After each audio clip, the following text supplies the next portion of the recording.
I don't know what this is. Oh my god. It's the Blob. Did it just fart? I don't know what it is.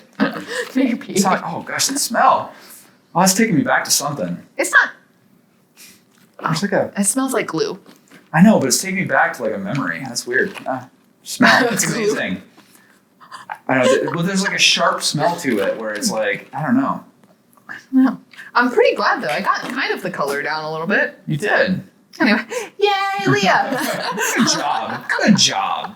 We did it! Okay.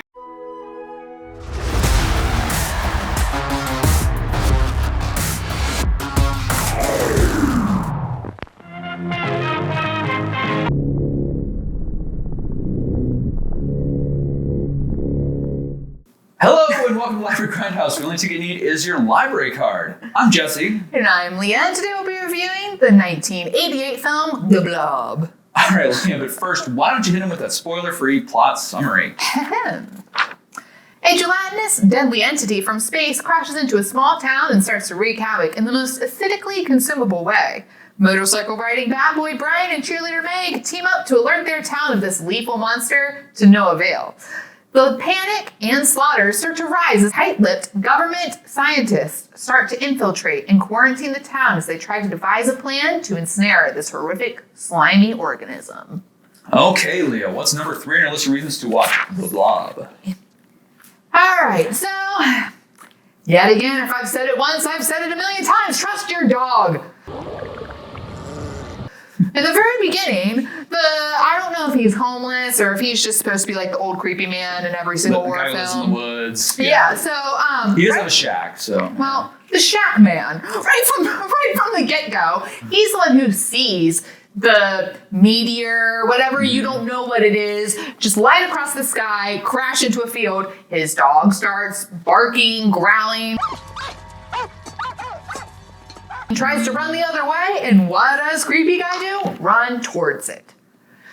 I gotta touch it. Must touch it. Must touch it, must touch Let's it. poke it with a stick. And then, his poor pitiful dog just ran after him because it felt bad, because my dog follows me around everywhere because dogs are amazing. And he still barks at him, trying to be like, hey, human, don't touch that thing that just came from the sky. Haven't you seen any movies? Haven't you watched Leah and Jesse's Library Grindhouse to learn more and how not to go after these things? Very true. Ah, seriously. I know, right? People in horror films need to learn to trust their dog. What's your number 3, Jesse? The subversion of some tropes and expectations. Good people bite it. Even kids aren't safe. I mean, true. Whoa, they just don't do that anymore. They needed a dog getting eaten, though. Mm-mm. Yes. Always trust the dog. Nope, dogs are way too smart. But to subvert the expectations and tropes, the dog needs to get it. I think the dogs can run away faster from the Blob. The Blob always does like a sneak attack or like traps people. I don't know if it's really that fast moving. But he was just trying to subvert expectations, and I think that would have really subverted if the dog got chomped on. Not even that dog, another dog. A not as cute dog.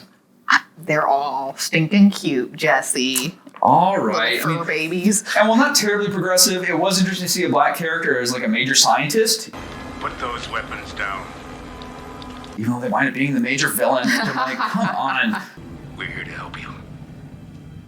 But it was kind of cool to see a black person in a position of authority in the 80s and as a really smart guy. And unfortunately, it turned out to be doing evil, which isn't great. And I have seen that guy in other movies, but I keep forgetting to look him up. Yeah. He looks so familiar, and I'm just trying to place him. Anyway, Leah, what's your number 2 reason to watch the movie?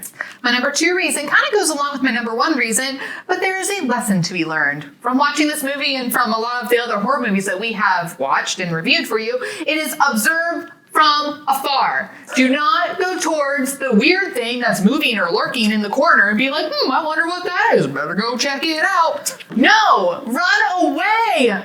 When will these people learn? When will these people learn? Oh, there's something moving underneath the weird, creepy guy who came in with the weird blob attached to his hand that's moving underneath the bed sheet in the hospital. Better go check it out without telling anybody where I am or what's going on. No, and always bring a friend. I mean, but to be fair, in that scene, there are 2 people walking towards it. And it wound up okay first in that immediate moment. Though. First, it was just the high schooler, and then he goes and then runs. he got But the guy. yeah, when he's like, when he opens up, when he pulls back the thing, and he's like half eaten. Oh, I forgot. I thought two of them were walking that way. No, I mean, I forgot. And then two of them walk that way afterwards. I when got he you. checks the My hospital fault. My official. fault. I misremembered. But still, like, don't go near it. I don't understand when someone sees something like this. I mean, obviously, I created this, so if you create it, it's fine. If you create the you monster, saw this movie though, right? Yes, I did. Just checking. But if you see something that looks weird, just stay away. Don't investigate. Okay. Don't investigate. You don't need to convince me, Leah. That's maybe that's the little scared kid in me still that's just run away. Do your karate chop motions from afar. Pretend like that you're doing something. Put your keys between your fingers and put the blanket over your head and act like it's not there. All right. Anyway, okay. What's your number 2 reason why, My number 2 reason, the effects, especially the people getting eaten effects. I mean, oh my gosh, is it gnarly. It's awesome. I mean, even the wonky effects at the end have their charm. I mean, it's cool to see so many different techniques being used, including stop motion. I mean, they really went for it in this movie. They did. I mean, you feel that. I mean, the kills are so visceral, like the guy getting sucked down the drain. I mean, it's like Deep Rising we talked about. I mean, that's got to be the worst way. I think even the phone booth scene, like when you just see the police officer I was so brokenhearted I about was that. too. It was like, these two kids. I was pulling for these 2 kids to get together. Yeah, they're in their like 40s or 50s, but I was calling them kids. I was pulling for these 2 kids. These crazy kids to get together. Well, I actually do appreciate it in this movie, the fact that you just see the police officer run, like get the phone call, I better check on her, I better go to the diner or whatever. Yeah. Mm-hmm. And then you don't hear from him again until you just see him being stuck in the blob. Yep.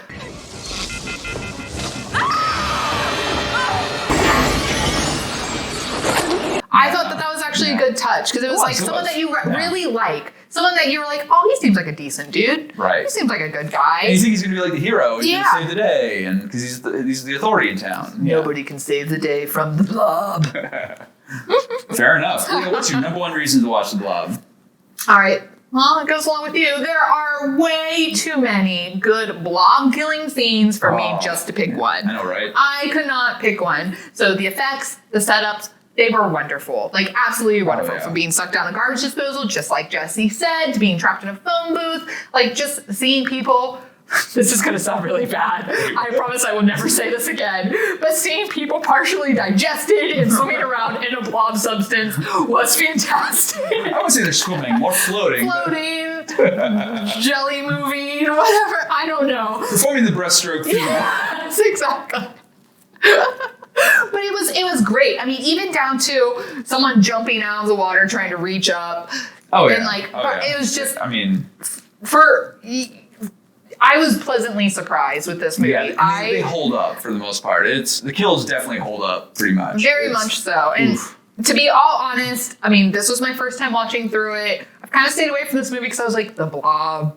Really? Yeah. Like, and I'm thinking of Hotel Transylvania, like little green, like jelly blob walking around. Oh my, look at you. Oh my gosh. Oh. And I'm like, what's he gonna do? Slime you to death? Like, everyone's seen Ghostbusters. I don't need the slime thing again. It is not like that. You need to watch this. It's intense. I am kicking myself for not watching it earlier. This might be like up there in my horror film movies. It hits every trope, like down to. But it's subversive too. Yeah, like, like I was saying, good and bad people. Like, it's not just the people who like transgress or do something bad. It's like even the best people in this movie. Like it's and like there's still heart pounding moments where you're like, how are they gonna make what's going on? Like it deserves to be watched. It needs to be watched. Absolutely. Underappreciated. Very underappreciated. What's your number 1 reason why, Jesse? Number 1 reason?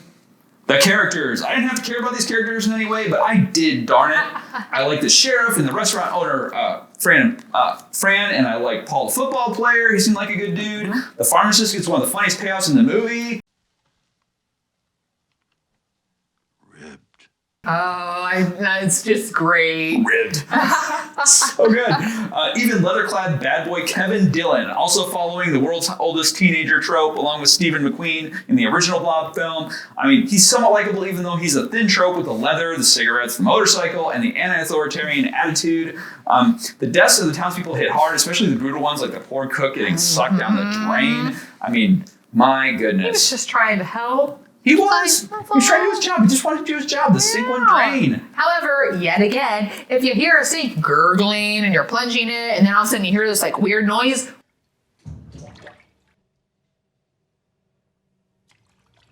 walk away. Don't investigate. Call someone else in. If your sink is like talking to you, gurgling back at you, Yeah, don't check it out. Don't put your hand down there. Don't do that. Yeah, don't do that. Yeah. Definitely. Good advice, Leah. Thank you. Appreciate it. Thank you. All right, well, those are reasons to check out the Blob. So head on over to our DVD shelves. We only have this one on Blu-ray, so keep that in mind. Hopefully you have a Blu-ray player or a 4K player. It should be able to handle that disc just fine. Yeah. So definitely, if it's not on the shelf, place a hold on it. It's worth the wait, even if it's after Halloween. So worth the wait. Seriously. Yeah, totally. So be patient. You'll get a copy, all right, and you'll hopefully have a blast like we did. Anyway, for Levergrass, I'm Jesse. And I'm Leah. And we'll see you next time. Bye. Oh, I should blob you later. Motorcycle riding bad boy Brian and cheerleader Meg team up to alert their town of this lethal monster to no avail. I don't know why I said it like that. To no avail. The panic and slaughter start to rise as tight-lipped government scientists. Can I just start this over? I'm not. Sure. I am not doing very well. I know it's going to be the opening clip for this one. I am not doing well.